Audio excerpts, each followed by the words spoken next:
सभी साथियों को जय श्री राम, सादर नमस्ते।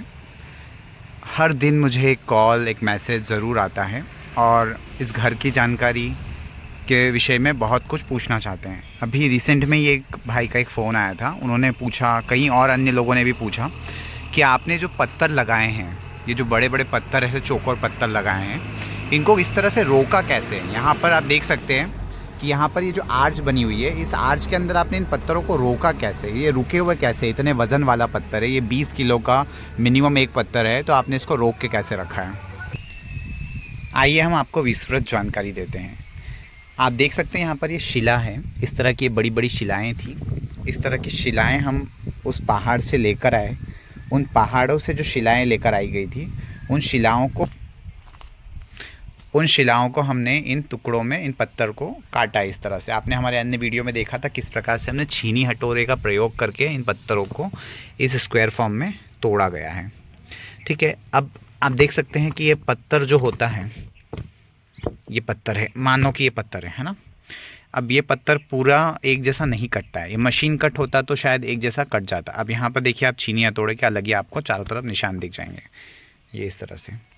अब इस पत्थर को स्थापना कला, इसकी स्थापत्य कला बहुत ज़रूरी है। आप क्या मटेरियल यूज़ कर रहे हैं, क्या नहीं है, वो इम्पॉर्टेंट नहीं है, स्थापत्य कला इसकी बहुत इम्पॉर्टेंट है। हम आपको दिखाना चाहेंगे स्थापत्य कला।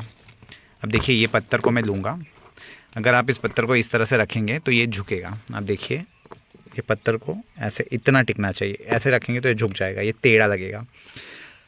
ग्रेट वॉल ऑफ चाइना की बात करें तो ग्रेट वॉल ऑफ चाइना जो है वो पत्थर और मिट्टी से ही बनी है और कुछ है नहीं उसके अंदर, ना चूना, कोई सीमेंट या कोई ऐसा बाइंडिंग मटेरियल यूज़ नहीं किया है, सिर्फ उसमें मिट्टी और पत्थर ही है। वो क्यों है? क्योंकि इस पत्थरों को स्थापित उस तरह से किया गया है।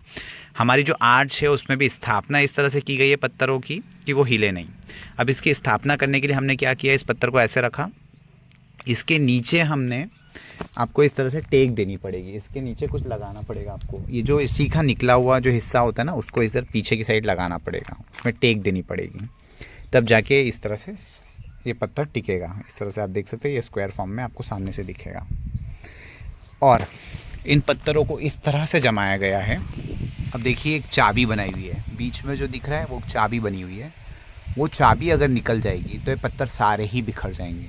यह इसका मेन की है, समझ सकते हैं आप, ये की है, ये इससे जुड़े हुए हैं सारे पत्थर, इस की से जुड़े हुए हैं।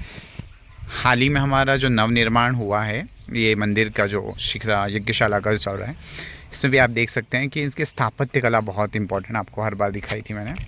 आप कोई भी मटेरियल यूज़ कर लीजिए, कुछ भी यूज़ कर लीजिए, जब तक आपने उन पत्थरों को ठीक से नहीं रखा है या फिर ईंट को भी ठीक से नहीं रखा है घर के अंदर, तो वो हिली जाएगी। फिर देखिए सामने से कैसे एक जैसे दिख रहे हैं, सामने से देखिए आप, सारे एक जैसे पत्थर दिख रहे हैं। क्यों? क्योंकि स्थापित उस तरह से हुए हैं, नहीं तो ऐसे झुके हुए रहते हैं, ये इस तरह से झुके हुए रहते हैं, ये सीधे हैं एकदम। क्यों? क्योंकि स्थापना वैसी हुई है। तो स्थापत्य कला बहुत इंपॉर्टेंट है घर के। इसमें आपकी स्थापना कैसी हुई है घर की, वो बहुत इंपॉर्टेंट है। ये हमारा काम चल रहा है, आप देख सकते हैं, बहुत सुंदर वातावरण है। हमने आपको बताया था कि हमने तुवेर लगाई है खेत में, तो अभी तुवेर भी उग गई है, ऑर्गेनिक तुवेर, अरहर की दाल लगाई है हमने। हमारा जीवन सिर्फ वैदिक घर तक ही नहीं, वैदिक जीवन जीने तक भी है। आप चाहेंगे तो हम इस तरह की वीडियो और भी डालेंगे कि वैदिक जीवन किस प्रकार से दिया जाए, क्या खाना चाहिए, क्या पीना चाहिए, कैसे बर्तन में खाना चाहिए, क्या पहनना चाहिए, कैसे बिस्तरों पर सोना चाहिए, वो सब के ऊपर हम वीडियो डालते रहेंगे। देखिए, प्लांट्स भी हमारे काफ़ी बड़े हो गए। साथियों, आपका और कोई प्रश्न हो तो ज़रूर से हमें संपर्क करें। स्थापत्य कला का मेन ध्यान रखें। हाँ, ईंटों के बारे में भी बताना था कि ईंट कभी भी किस तरह से रखना चाहिए, वो भी मैं आपको दिखा देता हूँ। मानो कि ये ईंट है, यहाँ पे कुछ ईंट पड़ी हुई, मैं आपको दिखा देता हूँ। इससे ईंट का जो नंबरिंग सिस्टम होता है, ये वाला हिस्सा जिसपे नाम वगैरह लिखा रहता है, इसको ऊपर रखें, इसको नीचे ऐसा उल्टा ना रखें, क्योंकि ये नीचे रहेगा तो खोखला रह जाएगा, इसके अंदर माल नहीं घुसेगा। इसको ऊपर रखेंगे, इसके ऊपर माल की लेयर चढ़ाएं, जो मिश्रण बनाते हैं ना हम चूने का, वो इसके ऊपर चढ़ाएं, ताकि इसके अंदर भरे, इसके अंदर गैप ना रहे। इसी को स्थापत्य कला बोलते हैं। जो नंबरिंग आता है ना, नंबरिंग, इसको खाली नहीं रखें, ये खाली नहीं रहना चाहिए बिल्कुल भी, इसको भरें। हमने हमारी ईंटें भी हीरा मिस्त्री के नाम से ही बनाई है, तो जो भी आप कंपनी की ईंट लाएंगे वहाँ पर ऐसा नाम रहेगा, उसको भरें, उसको खाली नहीं रहने दें। खाली रहेगा तो मजबूती नहीं आएगी उतनी ज़्यादा। देखिए स्थापत्य कला की वजह से कितना सुंदर लग रहा है, एक गोला या कर दिया गया है, बहुत ही सुंदर है, बहुत बहुत अद्भुत है ये।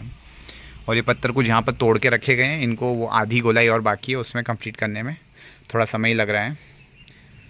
सभी को सादर नमस्ते, जय श्री राम।